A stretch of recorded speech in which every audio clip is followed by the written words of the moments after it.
One Sabbath day, as Jesus was walking through some grain fields, his disciples broke off heads of grain, rubbed off the husks in their hands, and ate the grain. But some Pharisees said, "Why are you breaking the law by harvesting grain on the Sabbath?" Jesus replied, "Haven't you read in the scriptures what David did when he and his companions were hungry? He went into the house of God and broke the law by eating the sacred loaves of bread that only the priests can eat. He also gave some to his companions." And Jesus added, "The Son of Man is Lord, even over the Sabbath." On another Sabbath day, a man with a deformed right hand was in the synagogue while Jesus was teaching.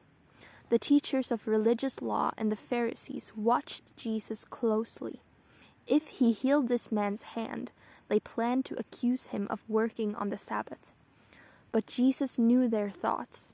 He said to the man with the deformed hand, "Come and stand in front of everyone." So the man came forward. Then Jesus said to his critics, "I have a question for you.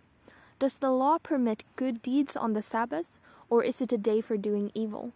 Is this a day to save life or to destroy it?" He looked around at them one by one and said to the man, "Hold out your hand." So the man held out his hand, and it was restored.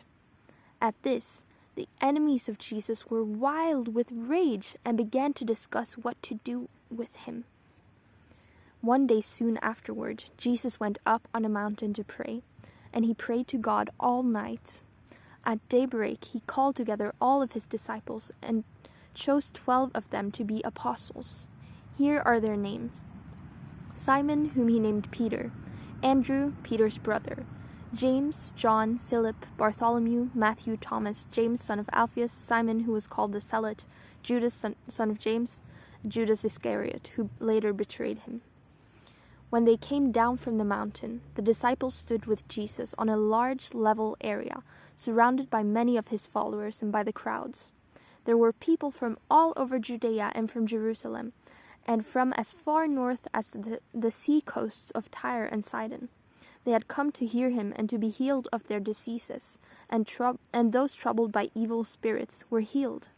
Everyone tried to touch him, because healing power went out from him, and he healed everyone.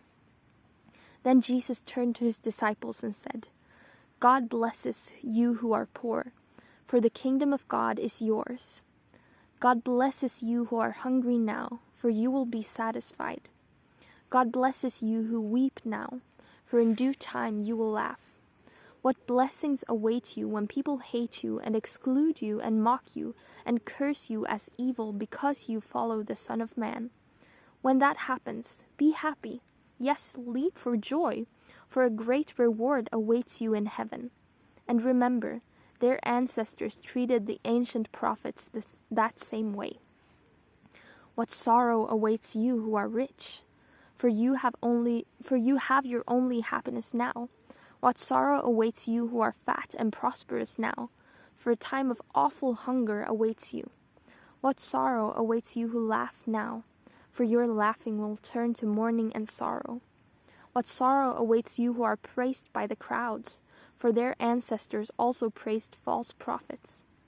But to you who are willing to listen, I say, love your enemies, do good to those who hate you, bless those who curse you, pray for those who hurt you. If someone slaps you on one cheek, offer the other cheek also. If someone demands your coat, offer your shirt also. Give to anyone who asks, and when things are taken away from you, don't try to get them back. Do to others as you would like them to do to you. If you only love those who love you, why should you get credit for that? Even sinners love those who love them. And if you do good only to those who do good to you, why should you get credit? Even sinners do that much.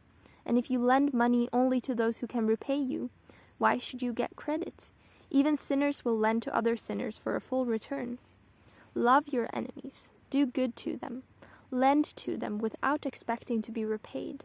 Then your reward from heaven will be very great, and you will truly be acting as children of the Most High, for he is kind to those who are unthankful and wicked. You must be compassionate, just as your Father is compassionate. Do not judge others, and you will not be judged. Do not condemn others, or it will all come back against you. Forgive others, and you will be forgiven. Give, and you will receive. Your gift will return to you in full, pressed down, shaken together to make room for more, running over and poured into your lap. The amount you give will determine the amount you get back. Then Jesus gave the following illustration. Can one blind person lead another? Won't they both fall into a ditch?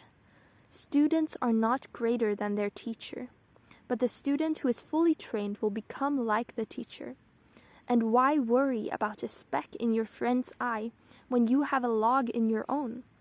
How can you think of saying, "Friend, let me help you get rid of that speck in your eye," when you can't see past the log in your own eye? Hypocrite, first get rid of the log in your own eye, then you will see well enough to deal with the speck in your friend's eye. A good tree can't produce bad fruit, and a bad tree can't produce good fruit. A tree is defined by its fruit. Figs are never gathered from thorn bushes, and grapes are not picked from bramble bushes.